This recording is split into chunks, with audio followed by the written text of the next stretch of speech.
When I was 13, I guess, when I was 13, it was a rough year for me. I got into all kinds of trouble. You know, I started doing dope. I took a hell of a lot of drugs. I got into Rush. I got into D&D. And I got laid. You know, it was like a big year for me. And so, of course, school was a disaster. And my grades were just awful.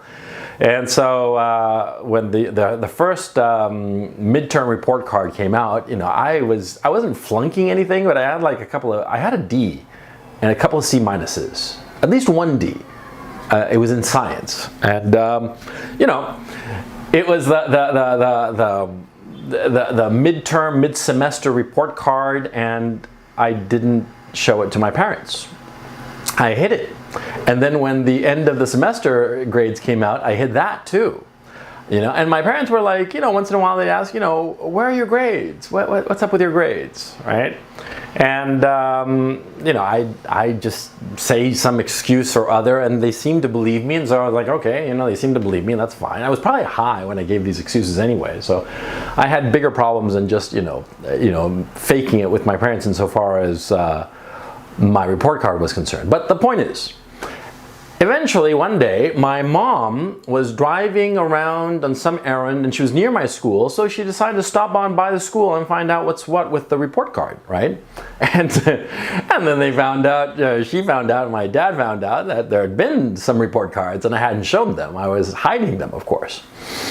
And oh man, I got home that day and, you know, the shit hit the fan in a big way. My dad beat the ever-living shit out of me.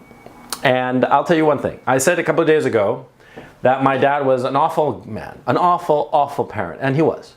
But I have to say, hand to heart, after the fact, that was the one time that I fully deserved getting the shit kicked out of me, okay? Because it was actually the only time my dad really kicked the shit out of me. The other time he was just a bully, but it was like a psychological thing. The only time my dad ever really hit me was when I lied about that report card, and retrospectively, even though I think my old man was a bastard, I had it coming. Because, you know, what the fuck, man, right?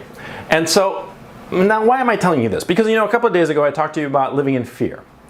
Now, after I did that video, I was thinking to myself, when was the last time I had really lived in fear? And I remembered that period when I was 13. It must have been 2, 3, 4 months maybe, 2, 3 months, where I was hiding the report cards and I was terrified. And I remember every single day I was in fear. I was in fear of getting caught that I was stoned. I was fear of getting caught about the report card. It was just fear all the time. And eventually, at least on so far as the report card is concerned, the whole thing blew up. And that was that. My parents never caught on that I was a big-time drug user, by the way. That's pretty funny. But anyway, insofar as the report card, that blew up, and it taught me a lesson that you should learn. And the lesson is always take the hit. Always, always stand still, take the hit. It is better to take the hit than to try to postpone it, okay? And that's something that I've discovered in everything in life. Whenever you're in a situation where the consequences, negative consequences, are going to happen either sooner or later, make them happen sooner. Get it over with. It's going to hurt less. Everything from something trivial like, you know, getting a vaccine, you know, to, you know, going to jail because of some, you know, some crime you committed and you got caught. I have noticed that in every single situation that's happened to me, situation that I've observed, things that I've read about in the newspaper, it is better to take the hit right up front. Just get it out of the way. Just take it. Just take the hit. Okay, now why is this? Well, because when you postpone the hit, when you prolong the agony, first of all, the uncertainty gnaws at you, okay, on the one hand. On the other hand, the time that you are stretching out the problem, you know, if you just taken the hit up front, you know, you'd be over it, as it were. You know that sign, you know, if you lived here, you'd be home by now, that billboard that they used to put up for developments, right? Well, yeah, if you had taken the hit, you'd be over it by now, see? But instead you prolong it. You prolong it and you prolong your misery. Why? Why are you prolonging your misery? Just stand still, take the hit, and you'll get over it, okay? A lot of times, the cover-up is always the worst crime insofar as politics is concerned. That's what killed Nixon over Watergate. See, it wasn't that, you know, some operatives for the Republican National Committee went and broke into the Democratic National Committee headquarters to steal some documents. That was the trivial part. The serious part was that Nixon tried to cover it up and tried to organize payoff monies and all the rest of it. That's what killed him. It wasn't the actual scandal. See, if he'd stood still, taken the hit, sacrificed a few people, principally John Mitchell. If he'd just given John Mitchell up and said, oh, he thought it up. And John Mitchell would have been the fall guy happily. You know, he was loyal to Nixon, you know. And Nixon, you know, at the end of his second term, he would have probably given Mitchell a pardon, and now it's all gone. It's all better. See?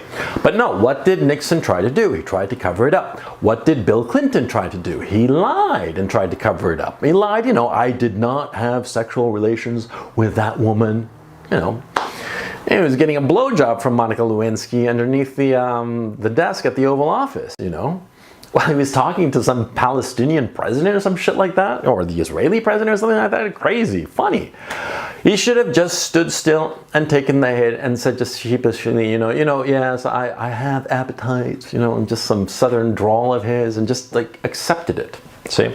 But no, it's a human nature to try to wriggle your way out of things, okay? Now, we have to always remember, it's not that it's human nature, it's more realistically to say it's animal nature to try to avoid pain. All right? But you see, the difference between animals and human beings is that we recognize that time passes and the future comes at us and quickly becomes the past. You see?